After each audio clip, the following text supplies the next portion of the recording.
दोस्तों, जैसा Donald Trump ने धमकी दी थी वैसा ही हुआ और कल यानी कि बीते कल शाम को 7:30 बजे से यूनाइटेड स्टेट्स नेवी ने ब्लॉकेड शुरू कर दिया। अब ये ब्लॉकेड की स्टोरी क्या है? आपको ब्लॉकेड की स्टोरी समझाता हूं। बेसिकली अगर आप स्ट्रेट ऑफ हॉर्मूज को देखेंगे तो स्ट्रेट ऑफ हॉर्मूज एक नैरो स्ट्रिप ऑफ वाटर है जिसको डोमिनेट करता है Iran by observation and by fire. यानी कि स्ट्रेट ऑफ हॉर्मूज के 3 हिस्से हैं, ईरानी पानी, ओमानी पानी और इंटरनेशनल। तो ईरानियन वाटर्स, उसको रोकने का अधिकार पूरा ईरान का है और इसको कोई भी वहां से आवाजाही हो, ईरान को पूरा अधिकार है वहां पे शिप्स रोकने का, जो कि स्ट्रेट ऑफ हॉर्मूज का इलाका ईरानियन वाटर्स में पड़ता है। दूसरी चीज, ओमान के अंदर जो पानी पड़ता है या जो स्ट्रेट ऑफ हॉर्मूज का इलाका ओमान के पास है, ओमान को पूरा अधिकार है। बिल्कुल, ओमान को पूर्ण अधिकार है ओमान को कि साहब कौन से जहाज यहां से जाएंगे, कौन से नहीं जाएंगे। और बीच में एक पट्टी है इंटरनेशनल वाटर्स की जिसमें किसी का अधिकार नहीं है। अब इशू यह है कि ईरान ने बोला कि ओमान का अधिकार नहीं चलेगा, इंटरनेशनल पानियों का भी अधिकार नहीं चलेगा, सिर्फ ईरान का अधिकार चलेगा। जहां तक ईरान की मिसाइल जाती है, जहां तक ईरान का ड्रोन जाता है, वो सारा का सारा इलाका ईरान का। और यही इस पूरी कॉन्फ्लिक्ट में ईरान का न्यूक्लियर वेपन है। मैं न्यूक्लियर वेपन इसलिए बोल रहा हूं क्योंकि nuclear weapons are often supposed to be the final argument of any country, any state. ये फाइनल आर्ग्यूमेंट है, कुछ होगा तो न्यूक्लियर चला देंगे, भाई इसके आगे कुछ नहीं है। वो स्ट्रेट ऑफ हॉर्मूज बन गया तो अमेरिका ने, और ये बात मैंने भी पहले बोली थी, बहुत पहले, डोनाल्ड ट्रंप ने तो कल परसों बात करी है, मैंने बहुत पहले ये बात की थी कि अगर ये स्ट्रेट ऑफ हॉर्मूज ब्लॉक कर सकते हैं तो आप यहां पे, ठीक है, outside the straight of Hormuz, भाई स्ट्रेट ऑफ हॉर्मूज कहीं ना कहीं तो जाता है, वो कहां जाता है? अगर आप स्ट्रेट ऑफ हॉर्मूज के आप वेस्ट में देखेंगे तो वो तो लैंडलॉक्ड है पूरा, वो तो बंद हो जाता है आगे से। लेकिन अगर आप उसके ईस्ट में देखेंगे, स्ट्रेट ऑफ हॉर्मूज के ईस्ट में, तो वहां पे क्या है? What is there? It is the Arabian sea. ठीक है, इधर ओमान है, ऊपर पाकिस्तान है, सामने इंडिया है, और ये पूरा का पूरा जो इलाका है ये तो अरेबियन सी है।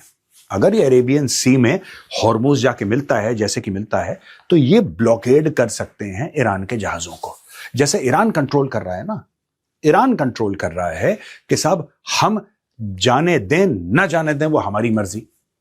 कल अमेरिका भी कर सकता है, ये मैंने बहुत पहले बोला था और कल अमेरिका ने कर भी दिया। अमेरिका बोलता है कि अब हमारी मर्जी चलेगी। अब अमेरिका क्या करेगा कि ईरान के जहाज रोकेगा।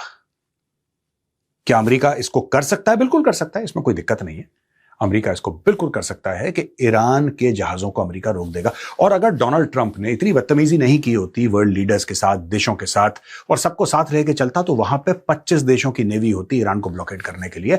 और ये जो ईरान के ऊपर बम गिर रहे हैं, कई और एयरफोर्स के जहाज होते जो बम गिरा रहे होते। ये डोनाल्ड ट्रंप ने अमेरिका को आइसोलेट कर लिया। ऐसी बात नहीं है कि डोनाल्ड ट्रंप के पहले अमेरिका की हरकतें बड़ी अच्छी थी।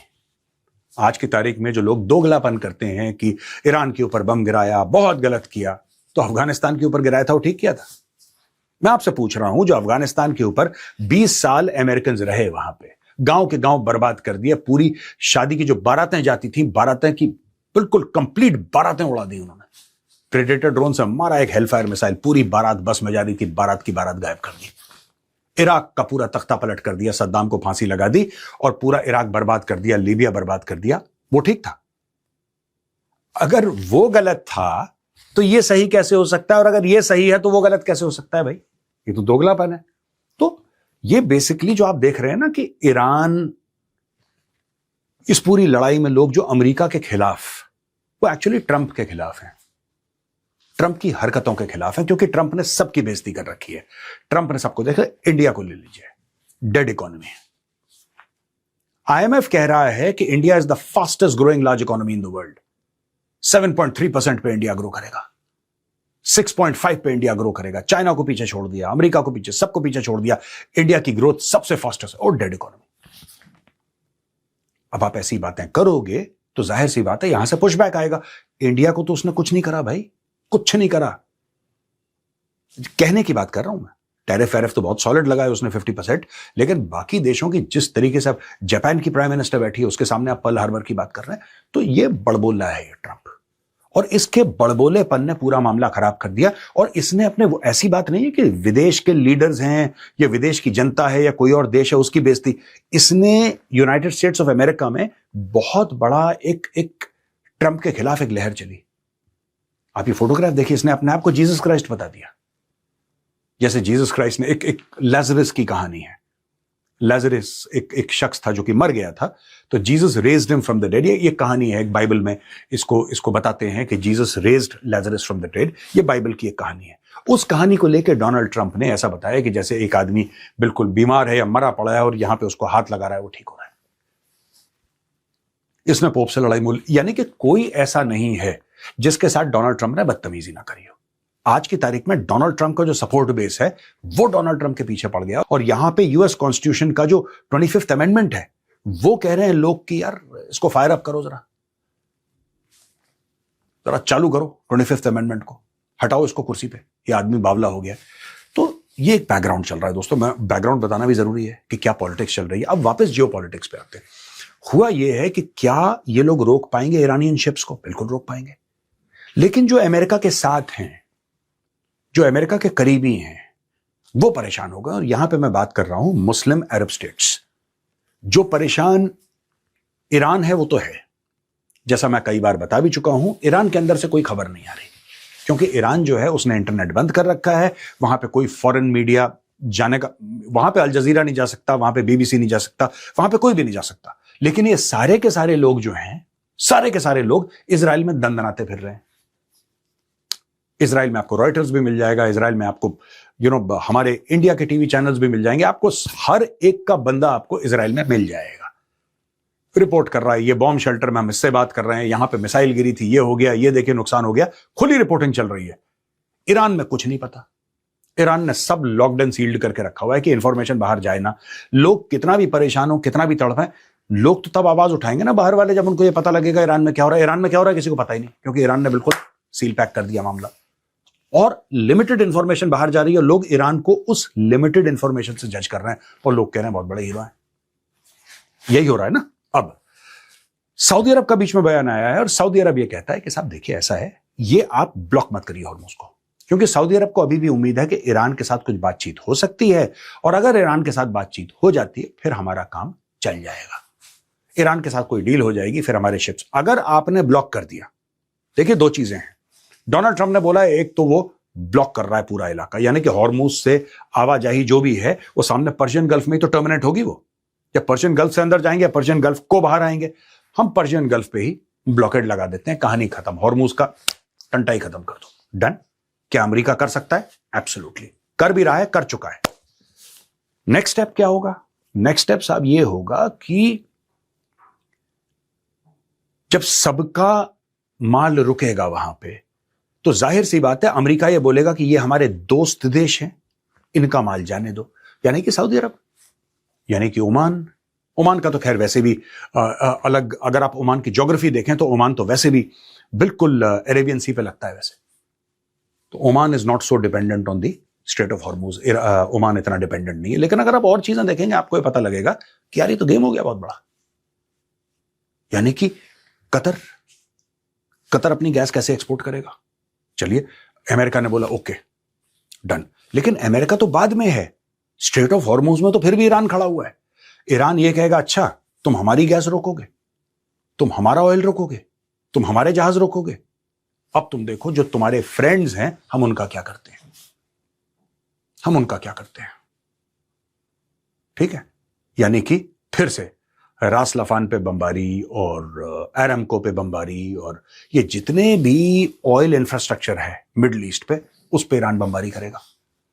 तो मेक श्योर कि अगर ईरान को परमिशन ना हो अपने जहाज की आवाजाही की, तो और किसी को भी परमिशन ना हो। ये सारा का सारा गेम अभी चल रहा है। इसमें दोस्तों एक चीज है कि मैं फिर से कह रहा हूं कि जो इजराइल की क्लैरिटी है कॉम्बैट को लेके, वॉर को लेके, वो जबरदस्त है। इजराइल की जबरदस्त कैपेसिटी और कैपेबिलिटी, और सबसे बड़ी बात क्लैरिटी। यार आपको चाहिए क्या? आपको अच्छा चाहिए, बुरा चाहिए, वो मॉरल हो, इमोरल हो, सच्चा हो, झूठ, वो बात की बात है। आपको क्लियर तो होना चाहिए आपको क्या चाहिए। आपको सबसे पहले क्लैरिटी होनी चाहिए आपके ऑब्जेक्टिव्स क्या हैं। जब आपने वॉर शुरू करा, आपके Israel is clear, America is not clear. अगर ये तेल की लालच छोड़ दे डोनाल्ड ट्रंप, अगर तेल की लालच छोड़ दे, तो ये 1 महीने के अंदर ये पूरा टंटा परमानेंटली खत्म कर सकता है, अगर ये तेल की लालच छोड़ दे। अगर कल अमेरिका ये डिसाइड करता है कि ठीक है खड़ग आइलैंड है, 90% of Iran oil capacity goes from Kharga island और अपनी इकोनॉमी खड़ग आइलैंड से ही चलती है, यानी कि ईरान की। अगर ये कहते कि ठीक है चलो यार तुम्हारे तेल शेल का मुझे कोई लेना देना नहीं है, भाड़ में गया तुम्हारा तेल, तो देन जो ईरान कर रहा है वही चीज अमेरिकन और इजरायलीज कर सकते हैं ईरान के साथ। यानी कि खड़ग आइलैंड है, छोटा सा आइलैंड है, आप खड़ग आइलैंड में जो भी ऑयल इंफ्रास्ट्रक्चर है आप उसको बर्बाद कर दो, और ये 24 घंटे के अंदर कर सकते हैं। 24 घंटे से ज्यादा कुछ नहीं लगना। आप ऊपर से MOABs फेंकिए वहां से 20, 30, 40 हजार फुट से, पूरे आइलैंड को आप प्लास्टर कर दीजिए, कहानी खत्म। 90% of oil exports of Iran of. उसके बाद साउथ पार्स ऑफ। ये सारी की सारी चीजें जब आप ऑफ कर देंगे तो ईरान की इकोनॉमी वैसी जो नाजुक, बिल्कुल कहते हैं कि एज पे खड़ी है, वो फॉल कर जाएगी वहां से। ये एक तरीका हो सकता है।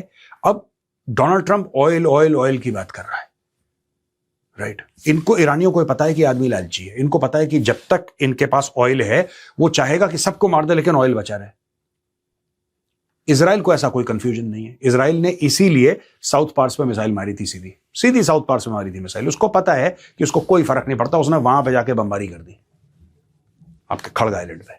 तो दोस्तों ये अब बड़े नाजुक, जिसको कहते हैं कि एक स्टेज पे वर्ल्ड खड़ा हुआ है। यहां पे अगर ज्यादा कुछ होता है और कल ये ब्लॉकेड, जो यूएस का ब्लॉकेड है, जो कल शाम को 7:30 बजे इंडियन टाइम पे शुरू हुआ था, इंडियन स्टैंडर्ड टाइम शाम के 7:30 बजे, अगर ज्यादा दिन चलता है और ईरान ये कहता है कि ठीक है अगर तुम ऐसा करोगे तो हम लोग एक काम कर रहे हैं, हम बाबल मंदेब को एक्टिवेट कर रहे हैं।